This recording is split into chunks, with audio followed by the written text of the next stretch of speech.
Good morning students, welcome to Sarit classes. आज का हमारा टॉपिक ऑफ द डे है फॉरेस्ट कंजर्वेशन अमेंडमेंट बिल 2023।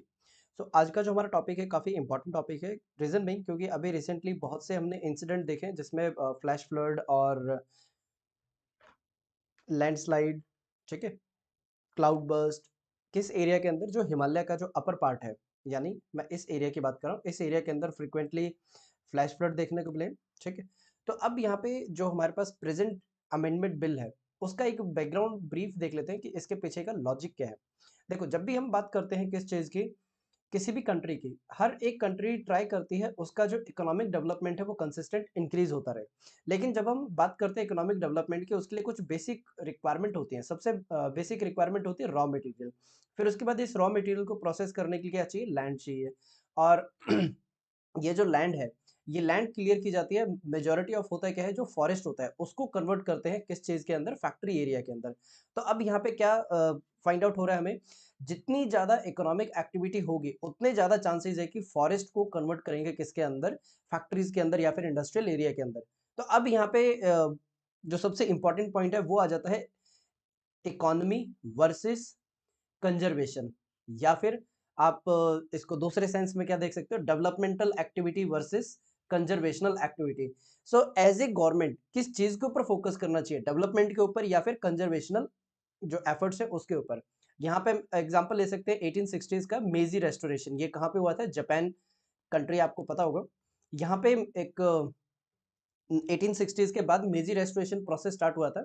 सो उस टाइम जापान की जो गवर्नमेंट थी, उन्होंने क्या किया था, जो इंडस्ट्रियल मिनिस्ट्री है प्लस जो एनवायरमेंटल मिनिस्ट्री है, दोनों को कंबाइन करके एक ही मिनिस्ट्री बना दिया था। रीजन बिंग, क्योंकि जो जापान के जो हायर अथॉरिटीज है उनको पता था अगर जो इंडस्ट्रीज और एनवायरमेंटल मिनिस्ट्री को दोनों अलग रखेंगे तो किसकी प्रॉब्लम आएगी? क्लियरेंस की। तो इन सारे इश्यूज को दूर करने के लिए इंडस्ट्री और एनवायरनमेंट दोनों मिनिस्ट्री को एक ही पर्सन के पास प्रोवाइड किया।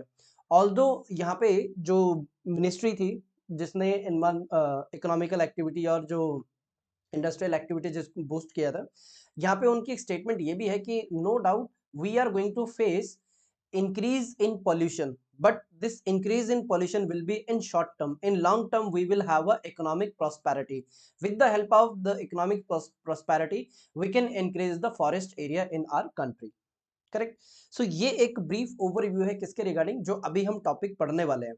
अभी तक हमने क्या देखा है? हमने मेजर पॉइंट ये देखा है कि कोई भी कंट्री होती है उसका एक मेन काम क्या होता है? कंट्री हो गई या गवर्नमेंट हो गया, उसका मेन काम होता है इकोनॉमिक एक्टिविटीज को डेवलप करना है। रीजन बीइंग, क्योंकि हर एक कंट्री के अंदर पॉवर्टी लेवल होता है। सो हर कंट्री ट्राई करती है उस कंट्री का जो पॉवर्टी लेवल है वो रिड्यूस हो। तो इकोनॉमिक एक्टिविटीज के लिए सबसे पहली किस चीज की रिक्वायरमेंट होती है? Raw material. उसके बाद जो रॉ मटेरियल उसको कन्वर्ट करने के लिए फैक्ट्रीज लगानी है, उसके लिए क्या चाहिए? लैंड चाहिए। और मेजॉरिटी ऑफ होता है क्या है, जो फॉरेस्ट होता है, फॉरेस्ट एरिया को ही कन्वर्ट किया जाता है फैक्ट्री एरिया के लिए। करेक्ट। तो यहाँ पे फिर हमने एक एग्जांपल देखा है या फिर एक डुअलिटी आ जाती है गवर्नमेंट के सामने कि उन्हें डेवलपमेंटल एक्टिविटी के ऊपर फोकस करना चाहिए या फिर कंजर्वेशनल एफर्ट के ऊपर। अगर कंजर्वेशनल एफर्ट करेंगे तो डेवलपमेंटल एक्टिविटी नहीं होगी। डेवलपमेंटल एक्टिविटी नहीं होगी तो स्ट्रेट फॉरवर्ड जो इकोनॉमिक एक्टिविटीज है वो हर्ट होंगी। अगर इकोनॉमी स्लो डाउन हो रही है या जो डेवलपमेंटल एक्टिविटी कम हो रही है, इट मीन्स जो जॉब है उसकी जनरेशन कम होगी। जॉब जनरेशन कम है तो इट मीन्स चांसेस है कि नेक्स्ट इलेक्शन के अंदर जो गवर्नमेंट है वो इलेक्शन नहीं जीत पाएगी। तो यहाँ पे गवर्नमेंट को सारी चीजों को देख के डिसीजंस लेने पड़ते हैं। यहाँ पे फिर हमने एक एग्जांपल भी देखा है 1860s का। ये एग्जांपल किसका है? जापान का, जिसके अंदर हमने क्या देखा है, एक मेजी रेस्टोरेशन एक प्रोसेस हुआ है जिसके अंदर उन्होंने क्या किया, इंडस्ट्रीज प्लस एनवायरनमेंट दोनों को एक ही पर्सन के अंदर एक कॉमन मिनिस्ट्री बनाई है। रीजन बिंग, क्योंकि पता है कि क्लियरेंस और जो सर्टिफिकेट्स वगैरह यहाँ पे इशू करने के लिए प्रॉब्लम किस चीज की आएगी कि इंडस्ट्री चाहती है सेटअप करना, उसके लिए चाहिए लैंड। एनवायरनमेंट उसको जो एनवायरनमेंट मिनिस्ट्री है उसको अलाउ नहीं करेगी। सो यहाँ पे स्टेटमेंट हमने क्या देखी है कि लॉन्ग टर्म में हमें फायदा ही होगा, ऑल्दो शॉर्ट टर्म में जो लेवल ऑफ पोल्यूशन है वो इंक्रीज होगा।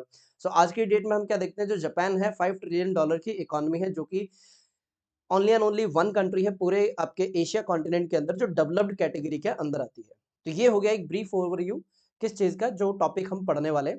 तो एट प्रेजेंट जो हमारा टॉपिक है फॉरेस्ट कंजर्वेशन अमेंडमेंट बिल, इसका रेलेवेंस क्या है? ये जो टॉपिक है आपका कवर होता है GS paper 2 policies and intervention and ये साथ के साथ आपका जो GS3 सब्जेक्ट है उसके अंदर भी कवर होता है एनवायरमेंट पोल्यूशन एंड डिग्रेडेशन। इसका कॉन्टेक्स्ट क्या है? कॉन्टेक्स्ट ये है कि रिसेंटली अमेंडमेंट हुआ है किसके अंदर, फॉरेस्ट कंजर्वेशन एक्ट के अंदर, और इसको फुल्ली अप्रूवल मिल चुका है। करेक्ट। सो अब हम स्टेप बाय स्टेप तीन हमारी जो की हाईलाइट है इस पूरे लेक्चर की, सबसे पहली की हाईलाइट है हम जो ये फॉरेस्ट कंजर्वेशन एक्ट है इसके रिगार्डिंग देखने वाले। ठीक है, ये होता क्या है इसके बारे में डिटेल, फिर की हाईलाइट्स क्या है और फिर इसकी क्रिटिसिज्म्स क्या है। तो वन बाय वन स्टार्ट करते हैं। सो सबसे पहले जो मेन पॉइंट है यहाँ पे, मेन पॉइंट ये है कि ये कौन से एक्ट को अमेंड करेगा, ये फॉरेस्ट कंजर्वेशन एक्ट 1980 को अमेंड करेगा। सो एक यहाँ पे मैं एक्स्ट्रा इन्फॉर्मेशन शेयर कर रहा हूँ। 1952 के अंदर एक एक्ट पास हुआ था जो फॉरेस्ट कंजर्वेशन से रिलेटेड था। उसके अकॉर्डिंग इंडिया का ज्योग्राफिकल लेवल पे कितना 1/3 एरिया किसके अंडर होना चाहिए, फॉरेस्ट के अंदर होना चाहिए, सो दैट कि इंडिया के अंदर जो रिक्वायरमेंट है टिम्बर हो गए या फिर जो एक इकोलॉजिकल बैलेंस है उसको मेंटेन किया जा सके। उसके बाद 1980, उसके बाद एक्ट आता है 1988, फिर उसके बाद एक्ट आता है 2010 जिसके अंदर एनजीटी स्टैब्लिश होती है। फिर उसके बाद आता है 2016 जिसके अंदर कैंपा फंड वगैरह स्टैब्लिश होते हैं। कैंपा फंड बेसिकली क्या है, अगर किसी भी पर्सन है, लेट अस सपोज ये लैंड है, यहाँ से ट्रीज को हटा के फैक्ट्री स्टैब्लिश की है, लेट अस सपोज 10,000 ट्रीज को हटाया है, तो अब यहाँ पे वो कंपनसेट करेगा उतना ही रुपए, या तो पैसा दे सकता है या फिर वो क्या कर सकता है, उतने ही ट्रीज को किसी और जगह पे प्लांट कर सकता है। ठीक है, सो ये ब्रीफ ओवरव्यू था किस चीज का, जो अभी तक लेजिस्लेटिव वाइज क्या क्या चीजें एक्ट हो चुकी हैं। नेक्स्ट आता है जो ये एक्ट है, ये दो चीजों के बारे में बात करता है। सबसे पहला ये बात कर रहा है कि किसी भी फॉरेस्ट लैंड को नॉन फॉरेस्ट जो प्रोसेस है उसके अंदर जो डाइवर्जन होगा उसको अप्रूव करना है या नहीं करना है। ठीक है, और ये अप्रूवल की जो पावर है पूरी की पूरी अब किसके हाथ में चली गई है, ये हाथ चली गई है जो सेंट्रल गवर्नमेंट होती है उसके हाथ में चली गई है। अब इसके पीछे का रीजन क्या है, क्योंकि जैसे यहाँ पे मेंशन किया है एटलीस्ट 33% एरिया किसके अंदर होना चाहिए, फॉरेस्ट के अंदर, लेकिन ये जो लेवल है कंसिस्टेंट डिक्लाइन होता जा रहा है। To address this particular concern, this law और this particular act got amendment. ठीक है, सो एक बार की फीचर देख लेते हैं किस चीज के, जो फॉरेस्ट अमेंडमेंट एक्ट 1980 है। ठीक है, उससे पहले मैं एक बार थोड़ा सा कैनवास क्लियर कर देता हूँ ताकि मेरे पास इनफ स्पेस रहे लिखने के लिए। सो आई थिंक यहाँ तक पूरी बेसिक चीजें समझ में आ गई होंगी, जो जो चीजें हम आगे अभी कवर करने वाले हैं। ठीक है, ओके। सो जैसा पहले मेंशन है जो आपका 1980 था, उसके अंदर क्लियर मेंशन है अगर कोई भी रिक्वायरमेंट है, ठीक है, किसी भी कंजर्वेशन जैसे फॉरेस्ट एरिया उसको नॉन फॉरेस्ट्री के लिए चाहिए, तो किसकी रिक्वायरमेंट है, अप्रूवल की, सेंट्रल गवर्नमेंट। ठीक है, नेक्स्ट नेक्स्ट है कंसल्टेशन। ठीक है, नेक्स्ट हो गया compensatory for loss and forest cover.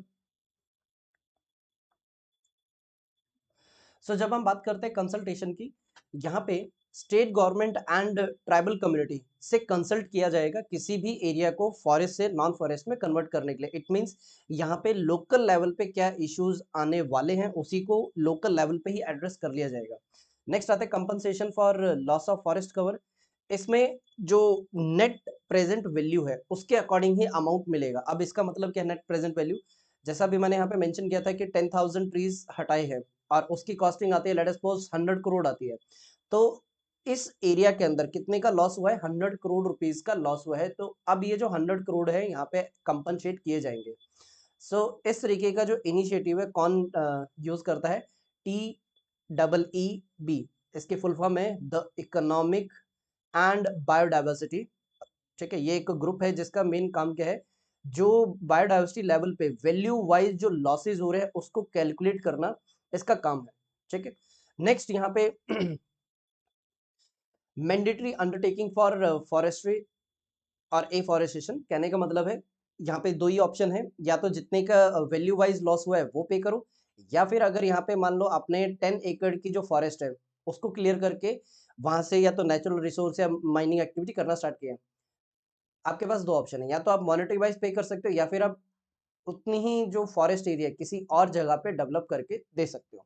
Next सबसे इंपॉर्टेंट वर्ड आता है वो है deemed forest. Deemed forest basically क्या होता है, ये फॉरेस्ट नहीं होता है, किसी भी ऑफिशियल डॉक्यूमेंट में इसको क्लासिफाई नहीं करते हैं एज ए फॉरेस्ट, लेकिन जो पर्टिकुलर एरिया है वहां पे काफी ज्यादा डेंस वेजिटेशन मिलेगी और जो कि उस पर्टिकुलर एरिया की इकोलॉजिकल सेंसिटिविटी के लिए काफी ज्यादा इंपॉर्टेंट है।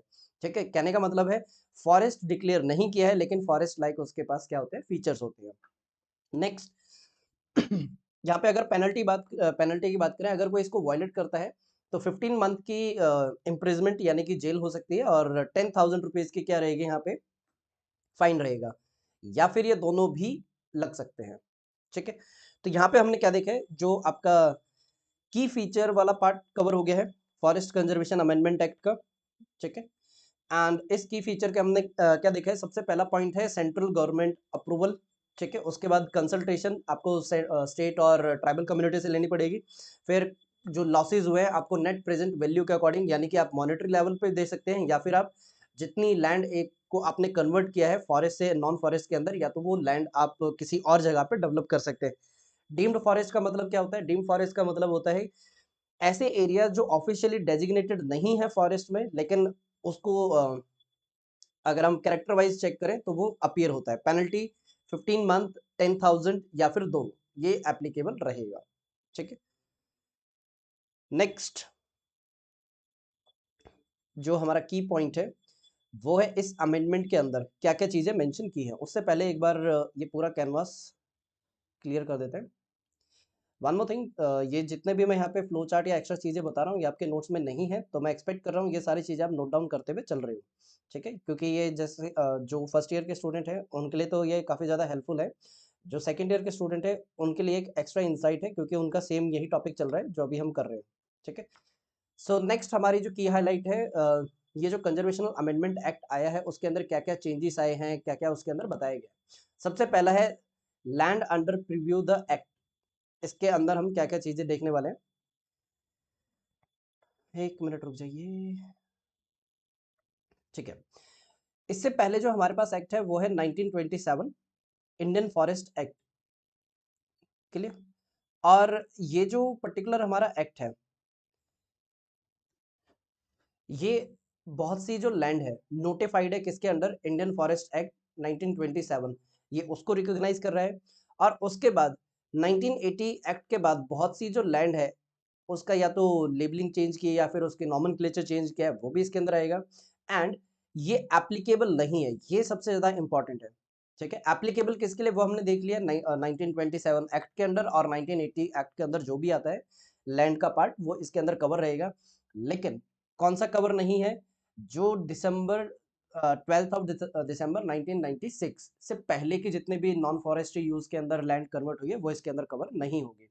जब हम बात करते हैं किसकी, 1927 एक्ट की, तो जो 1927 एक्ट है इसका मेन ऑब्जेक्टिव क्या था, मेन ऑब्जेक्टिव है इस 1927 एक्ट का, एक मिनट रुक जाइए, मैनेज किस चीज को, टिम्बर। टिम्बर का मतलब होता है जो फॉरेस्ट है हमें बहुत सी चीजें प्रोवाइड करता है, जैसे वुड हो गया या फिर फ्रूट हो गया या फिर हर्ब्स श्रब्स एक्सेट्रा। एंड जो अदर फॉरेस्ट रिसोर्सेज है जैसे गम होता है, आपने जैसे गूंद के लड्डू होते हैं उसके अंदर जो गूंद डलता है वो भी फॉरेस्ट के जो ट्रीज होते हैं उसी से ही आता है। नेक्स्ट जो स्टेट गवर्नमेंट है वो नोटिफाई करेगी किस चीज को, किस एरिया को रिजर्व और फॉरेस्टेड एरिया के अंदर कन्वर्ट करना है। ठीक है, नेक्स्ट यहाँ पे जो एरिया है उसको एग्जेम्प्ट किया है, ये हम बात कर रहे हैं जो 2023 का जो एक्ट है उसके अंदर कुछ एरियाज को एग्जेम्प्ट किया है। अब ये कौन सा एरिया है, जो एलओसी लाइन ऑफ कंट्रोल है उसके 100 किलोमीटर तक का जो एरिया है वो कंप्लीटली एग्जेम्प्ट है। और यही इसका सबसे बड़ा क्रिटिसिज्म है कि लेट्स सपोज ये इंडिया की बाउंड्री है, ठीक है, एंड इसके आपने 100 किलोमीटर एरिया तक का जो फॉरेस्ट या फिर कोई भी अगर लैंडमास आता है यहाँ पे ट्री है उसको हम डिफॉरेस्टेड कर सकते हैं। किस चीज के लिए, यहाँ पे कंसर्न शो किए हैं कि इंटरनेशनल सिक्योरिटी के लिए या फिर जो नेशनल सिक्योरिटी है उस चीज के लिए इन सारी चीजों की रिक्वायरमेंट आती है। ठीक है, सो अब जैसे यहाँ पे बहुत सी सिक्योरिटी इंस्टॉलेशन होती है। अब अगर आपने कभी किसी भी कैंप एरिया के अंदर अगर विजिट किया है तो उस कैंप एरिया के अंदर आपको क्या क्या चीजें देखने को मिलती है, जैसे रोड नेटवर्क हो गया या फिर हैबिटेशन हो गया, इन सारी चीज़ों के लिए आपको स्पेस की रिक्वायरमेट होती है, ठीक है? जैसे स्मॉल रोड एमिनिटीज़ हो गई, पब्लिक रोड एंड जो वहाँ पे आर्मी के जो सोल्जर्स रहते हैं उनके लिए स्टे हो गया। उस इन सभी चीज़ों के लिए क्या चाहिए? बेसिक रिक्वायरमेंट है कि लैंड रिक्वायर्ड रहेगी, ठीक?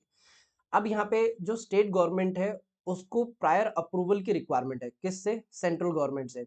सो कहने का मतलब है जो पूरी की पूरी पावर है किसी भी एरिया को कन्वर्ट करने की, किसमें? फॉरेस्ट से नॉन फॉरेस्ट किसके पास चली गई है? सेंट्रल गवर्नमेंट के पास, ठीक है? अब इनके ऊपर डिपेंड करता है ये किसी भी फॉरेस्ट लैंड को प्राइवेट एंटिटी के अंदर कन्वर्ट करना चाहते हैं या कन्वर्ट नहीं करना चाहते हैं, ठीक है? और आगे चल के ये जो बिल है सभी एमिनिटीज के ऊपर एक्सटेंड हो रहा है।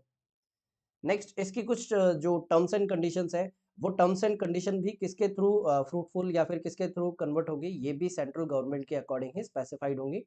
एंड कुछ कुछ जो एमिनिटीज हैं या कुछ एक्टिविटीज हैं जो फॉरेस्ट लैंड है उसके ऊपर अलाउड है, जैसे चेक पोस्ट बनाना, फेंसिंग या ब्रिज सेक्टर बनाना। एंड यहाँ पे जू सफारी इको टूरिज्म ये सारी चीजें अलाउड हैं। तो इस सेगमेंट में हमने क्या देखा है? जो लैंड प्रीव्यू है किसके अंडर है? 1927 के अंदर जो लैंड नेमिंग है या नोमेनक्लेचर वो आता है। 1927 के अंदर जो मेन टास्क है या मेन ऑब्जेक्टिव है टिम्बर और जो फॉरेस्ट रिसोर्सेज हैं, स्टेट गवर्नमेंट के पास पावर थी कि वो नोटिफाई करे किसी भी एरिया को रिजर्व या प्रोटेक्टेड एरिया के अंदर। 100 किलोमीटर तक का जो एरिया है उसको एग्जेम्प्ट किया है। उसके बाद यहाँ पे टर्म्स एंड कंडीशन और जो अप्रूवल है अब किसके पास चला गया है? सेंट्रल गवर्नमेंट के पास। एंड कुछ एक्टिविटीज है जिनको अलाउ किया है, check post, fencing and bridge etcetera, ठीक है? यहाँ पे लेकिन इसकी सबसे जो मेजर क्रिटिसिज्म है, ये कुछ इसके सबसे मेजर क्रिटिसिज्म है। मैं वैसे ही आपको इजी लैंग्वेज बता देता हूँ। यहाँ पे सबसे मेजर क्रिटिसिज्म है 1996 के अंदर सुप्रीम कोर्ट के अंदर सुप्रीम कोर्ट ने एक वर्डिक्ट दी थी। एंड उस वर्डिक्ट के अकॉर्डिंग कोई भी जो एरिया है, नॉन फॉरेस्टेड एरिया है, यानी जो प्रोटेक्शन जो था नॉन फॉरेस्ट एरिया को नहीं मिलता है। तो यहाँ पे सुप्रीम कोर्ट की वर्डिक्ट के अकॉर्डिंग जो नॉन फॉरेस्ट एरिया उसके पास भी प्रोटेक्शनल राइट्स थे, ठीक है? तो क्रिटिक्स का कहना ये है 1996 का जो सुप्रीम कोर्ट का जो एक्शन या जो वर्डिक्ट थे उसको ये डाइल्यूट कर रहा है ये एक्ट। नेक्स्ट यहाँ पे किसी एरिया जो ज्योग्राफिकल एरिया जो हमने 100 किलोमीटर तक का देखा था, इसके अंदर क्लियर क्लियर मेंशन है अगर सिक्योरिटी पर्पस के लिए या फिर मिलिट्री इंस्टॉलेशन के लिए किसी भी एरिया को अगर क्लियर करना है तो यहाँ पे परमिशन अलाउड है। नेक्स्ट जो डीम्ड फॉरेस्ट है, डीम्ड फॉरेस्ट पे यहाँ पे सेंट्रल गवर्नमेंट की प्रायर अप्रूवल रिक्वायरमेंट है, यानी कि जो पहले लेवल ऑफ प्रोटेक्शन मिल रहा था किसको? डीम्ड फॉरेस्ट को, वो अब नहीं मिल रहा है। नेक्स्ट यहाँ पे मेजर कंसर्न ये है कि इंडियन गवर्नमेंट ट्राई कर रही है ईज ऑफ डूइंग बिजनेस के अंदर अपनी जो रैंकिंग है उसको एनहेंस कर सके, लेकिन इस ईज ऑफ डूइंग बिजनेस के रैंकिंग एनहेंस के चक्कर में होगा क्या? जो हमारे एनवायरमेंटल कंसर्न्स हैं वो टैकल नहीं होंगे। एंड लास्ट आता है insufficient focus on dense forest, क्योंकि जब हम बात करते हैं फॉरेस्ट की, यहाँ पे इस पूरे आर्टिकल या फिर इस पूरे अमेंडमेंट के अंदर कहीं पे भी डेंस फॉरेस्ट के रिगार्डिंग कोई भी इंफॉर्मेशन नहीं है कि इसके प्रोटेक्शन के लिए क्या-क्या हम फोकस क्या-क्या हमारा मेन एक्शन एजेंडा है इस सेक्टर। तो ये जो आपका आज का प्रेजेंट जो टॉपिक था इसके अंदर हमने मेजर जो की हाइलाइट्स है इस पर्टिकुलर अमेंडमेंट की, ये हमने कवर कर लिया। तो एक बार हम पूरा ओवरव्यू देख लेते हैं क्या-क्या कवर हुए हैं आज के टॉपिक के अंदर। सो आज हमने जो टॉपिक स्टार्ट किया है वो है डीम्ड फॉरेस्ट। ये होता क्या है डीम फॉरेस्ट? ये फॉरेस्ट के जैसे होते हैं लेकिन किसी भी गवर्नमेंट डॉक्यूमेंट के अंदर इनका क्लासिफिकेशन नहीं होता है। रेलेवेंस क्या थी आज के टॉपिक की? ये है जीएस 2 और जीएस 3 के अंदर इंक्लूडेड। तो आज के लेक्चर में इतना ही रहेगा। सो कोई भी डाउट है या कोई पॉइंट नहीं समझ में आया आप नीचे कमेंट में पूछ सकते हो। So will introduce the same concept in next lecture. So thank you for watching.